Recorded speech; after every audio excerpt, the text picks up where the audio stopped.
While many sequences from Stephen King's movie adaptations are scary, one 2-minute scene from a relatively obscure film has scarred the most. Stephen King has written over 66 books so far, of which many have received television and movie adaptations. Even though the on-screen takes on his stories have often been hit or miss, filmmakers continue picking his works to adapt because of the timeless appeal of his storytelling. One of 2025's best horror movies, The Monkey, is also a Stephen King adaptation. Mike Flanagan's highly anticipated horror movie, The Life of Chuck, is also based on the King of Horror's works. Since so many movies and shows are based on King's stories, it can be hard to pinpoint which among them is the scariest. Many of them masterfully blend horror with relatable themes while walking viewers with nightmarish visuals.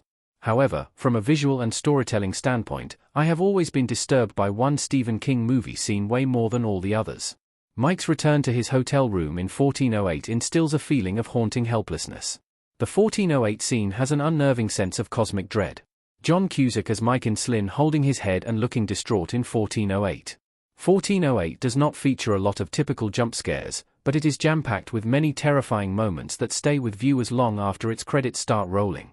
Instead of featuring one paranormal entity or supernatural monster as a source of its terrors, the movie makes an antagonist out of a cursed hotel room. The room is portrayed as a place of no return that torments its residents by plaguing them with visions of their worst fears. After going through a few cycles of hell in the room and experiencing indescribable terrors, John Cusack's character, Mike, does the impossible. He escapes the room. Although he does not understand how he did it, he suddenly finds himself in the outside world with vivid memories of his experience in the room. During these moments, even I, as a viewer, was convinced that the room, for some reason, hurled Mike out. Mike, who previously struggled to believe in the paranormal, also finds a solid story from his experience in room number 1408 and sets out to become the best-selling author he always wanted to be. However, just when it looks like things will end well for Mike, the movie drops its most disturbing twist. Soon after Mike enters a post office to deliver his newly written draft, he notices a few familiar faces around him. Before he realizes that the post office employees look eerily similar to the Central Hotel staff, they start breaking the office down, slowly turning it into room number 1408. Within 2 minutes, Mike finds himself in the room again, establishing that he never left its pocket universe.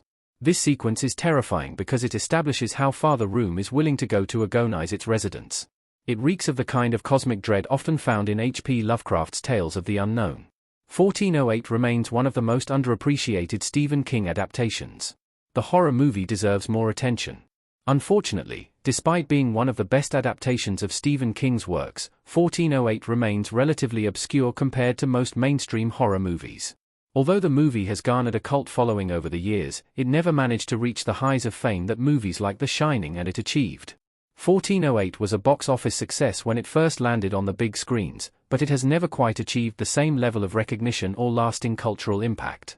While many factors have contributed to this, one of the key reasons is its multiple alternate endings. The film's director's cut delivers an incredible conclusion in which Mike finally escapes the room after burning it down and eventually finds evidence to prove that everything he experienced was real. Since Mike's narrative revolves around his struggles with faith after his daughter's death, the ending gives him a semblance of hope and makes him believe in the afterlife and the supernatural. Other 1408 alternate endings were not as received because they tried a little too hard to make the movie more mainstream and appealing to the masses. Regardless of what contributed to 1408's lack of widespread recognition, it deserves to be celebrated as one of the best Stephen King adaptations. It not only enhances the elements of its source material but also features commendable performances from John Cusack and Samuel L. Jackson. Not to mention, it delivers one of the scariest horror movie sequences without relying heavily on jump scares or other cheap tricks. What Stephen King thinks about 1408? He considers it one of the better adaptations of his work. Stephen King on a background of his book covers custom image by Simone Ashmore. Although Stephen King has had some hot takes on some of his movie adaptations, he agrees that 1408 deserves to rank among the better ones.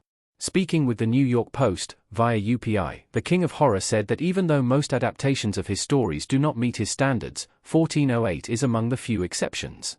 Given how Stephen King never minces his words and does not hold himself back from being critical of horror movies and shows, his stamp of approval is another reason audiences should watch 1408.